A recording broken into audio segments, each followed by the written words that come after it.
You're listening to Move to Thrash, a 12-episode series every last Friday of the month. What's up, everyone, and welcome to the second episode of Move to Thrash. Here I am, as I promised, ready to unleash my ideas and opinions upon you, so you better be ready. If you missed my first episode, you still can check it out on Move to Thrash on both YouTube and Spotify. Episode 2. Rise and Die. In the first episode, I talked about space effects in metal music, and I even talked about rock. The most important thing is that the effect was there, regardless on whether it is black, death, progressive, or any other subgenre, and they seem endless. Have you ever thought about how complicated it is to define each and every category? If you've been here for ages as a devoted listener, things are by now much easier to understand. You listen to a song for a couple of seconds and there you are. You categorize it. But if you just started your journey, I'm sure you're struggling right now to understand the main difference between black, blackened, death, deathly, thrash, heavy, power, progressive, you name it. The question is, why did we do this to ourselves in the first place? Who knows, probably OCD. Anyways, I remember when I just started, and I'm talking about 2 decades ago, being able to categorize a metal song back then was my first and main goal.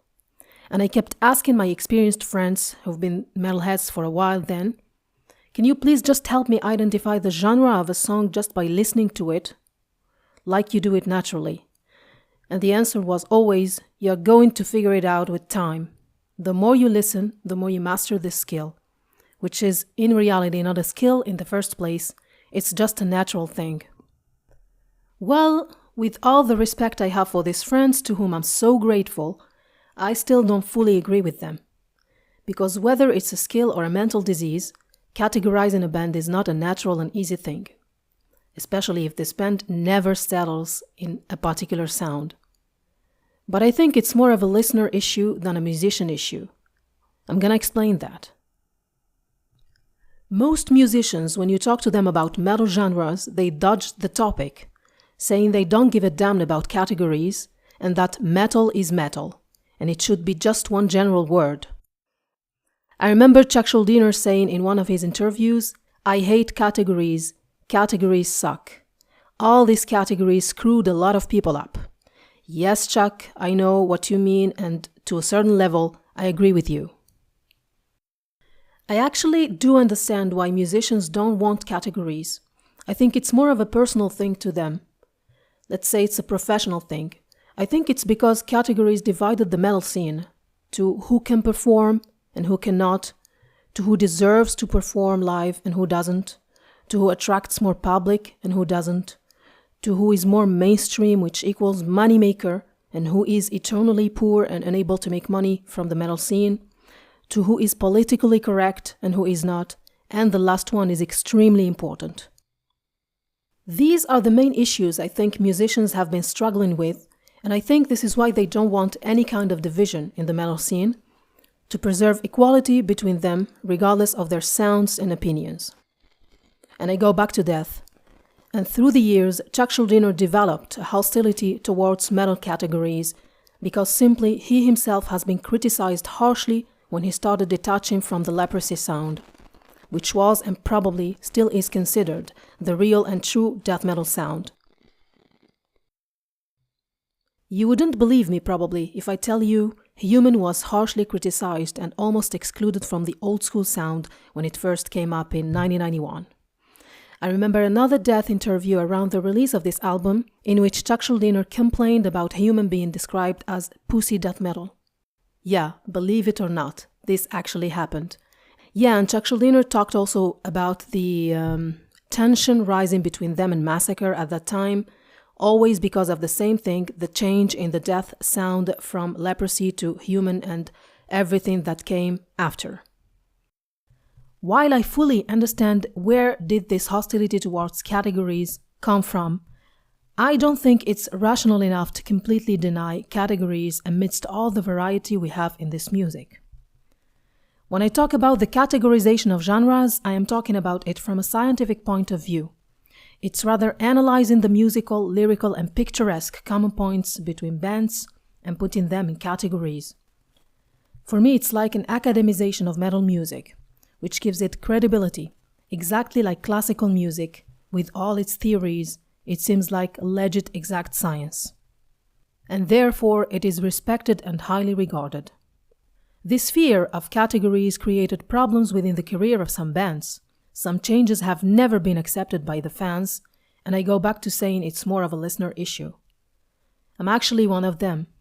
I really catch myself sometimes angry at the fact that someone changed their logo, or worse, their musical style, which made me a fan in the first place.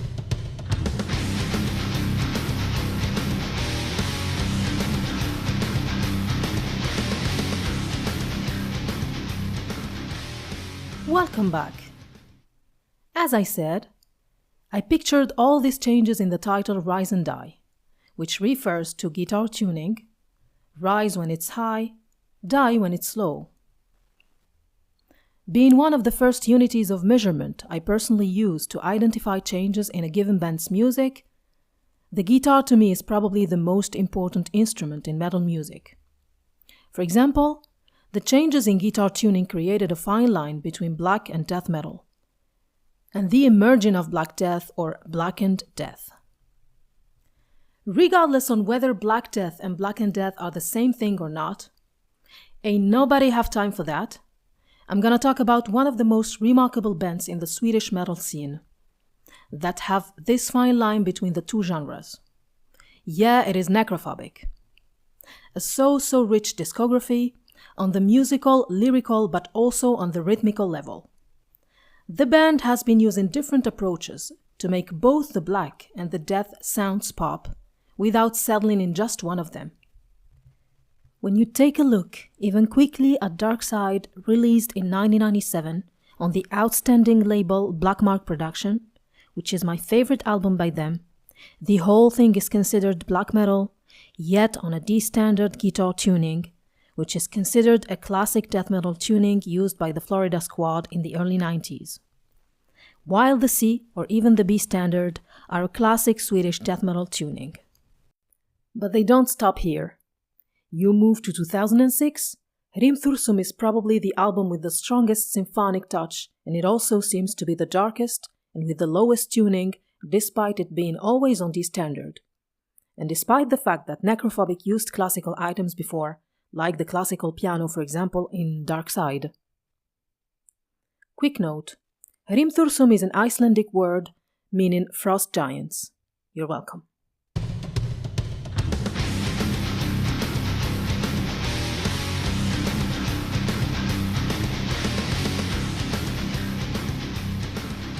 Welcome back. Symphonic metal is another category that brings so much confusion to the masses, and most of the time, it happens to be a characteristic of a band stuck between black and death metal. The first 3 albums of the Dutch metal band Epica used both black and death metal elements. Probably one of the most difficult albums to categorize. Between 2003 and 2006, they experienced on every level you can imagine. From fast rhythms in some songs of the Divine Conspiracy to slow classical pieces with a very low tuning, like Faint from their first album, The Phantom Agony. One last band to close and exit the symphonic department is the Austrian Black Death Symphonic, the Austrian who knows which genre band Hollenthen. This band is probably the boss level of confusion, because it also has a very prominent pagan folk touch in some songs from some albums, like Domus Mundi, released in 1999, with a dark funèbre and plague effect similar to the last unanimated album Victory in Blood, released in 2021. Then the last confusing, and probably the most confusing album by them, and my favorite, With Vilest of Worms to Dwell, released in 2001, and inspired by Sonnet 71 by William Shakespeare, in the part that says, "Give warning to the world that I am fled from this vile world with vilest worms to dwell." The album has every genre you can think about. Black, death, and multiple shades of folk, from European pagan style to the Phrygian dominant scale. I swear by the genius and diversity in this album standing between black and death metal. Music by Jacob Mizzotti. Check it out on YouTube and Spotify.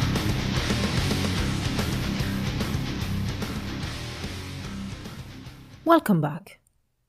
From the bands that have confusion within them to the bands that are more transparent in their approach. Bands that moved from extremity to softness and vice versa. Bands that probably completely farewelled the metal sound. Brace yourselves. Burzum is the first when I think about this, even though I've never been a fan of the guy and his music, and as I said, it's always personal because Varg Vikernes continuously mentioned and probably still mentioned that he's fed up with the metal scene for reasons we all know. And the man switched to a completely different kind of music, ambient with a folk and neoclassical touch, like Arcana and Dead Can Dance, for example, which are not metal bands. This metamorphosis is probably a Norwegian thing, given the fact that Ishan from Emperor is also doing his own stuff, an almost non-metal thing. And another band called Extol. You can never know what the hell are these guys doing, jumping from technical to progressive to alternative, you name it. Speaking about Norwegians, the ones I like the most are Ulver, with an outstanding career, and for the first time I picked the second non-metal era, as they excelled at it so much that they left me no other choice but to choose them now, with their cinematic atmosphere, more than their other gothic side, even though, and I have to say it, their first 3 black metal albums are among the most important in the Norwegian black metal heritage, and sorry I'm not even going to try and pronounce them and embarrass myself. So, quickly jump into the non-black metal era. 2 of their best releases, for me at least, are Shadows of the Sun, released in 2007, which is basically about loss and mourning. The piano is definitely the star of the show. With an unpredictable tempo, you can never guess the next move.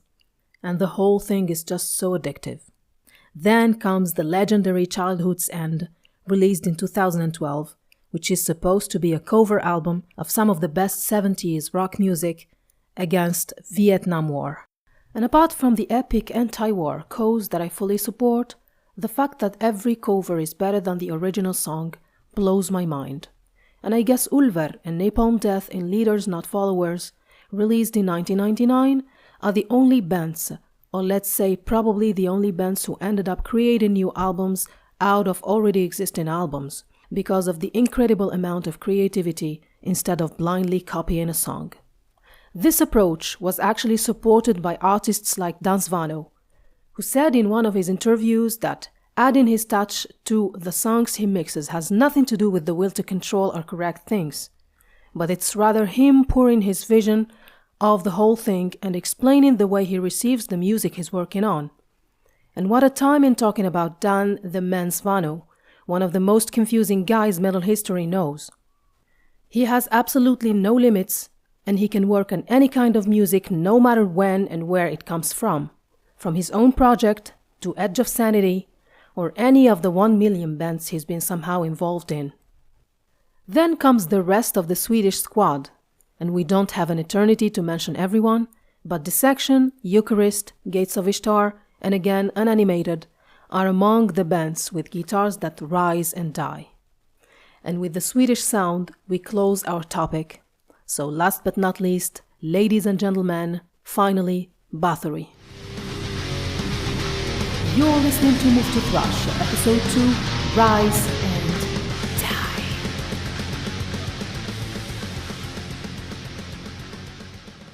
Quorthon, and how great was this man, doing everything by himself, starting with a humble idea inspired by Venom. And whether this was mentioned before or not, the similarities are impossible to ignore. The godfather of Viking metal started with basic speed thrash, which was an attempt to extremize rock and roll. And again, I follow Chuck Schuldiner's affirmations and give the credit to Venom, somehow finding a way to take the Motorhead-ish sound to a new level. The first era of Bathory was marked by the self-titled album, released in 1984, under Black Mark Production, the label of his father and the protective father of all metalheads. The self-titled album is considered the official starting point of black metal and inspired the Norwegian true cult black metal scene. Slowly, Quorthon paved his way to his real personality, implementing Viking elements in his music. This led to a shocking shift and created the second era of Bathory, which, for me at least, officially started with Twilight of the Gods, released in 1991. Acoustic elements and strong Viking theme without the use of folk instruments. Then, he kept going back and forth between what I would call black metal and Viking metal. From Octagon, 1995, to Blood on Ice, 1996, two different realms, yet they belong to the same musical spectrum, left by the godfather of extremity. With that being said, categories are a fascinating touch in metal music no other genre has ever known. It is true that it makes things complicated when it comes to picking a band, an album, or even a song that aligns with your personality.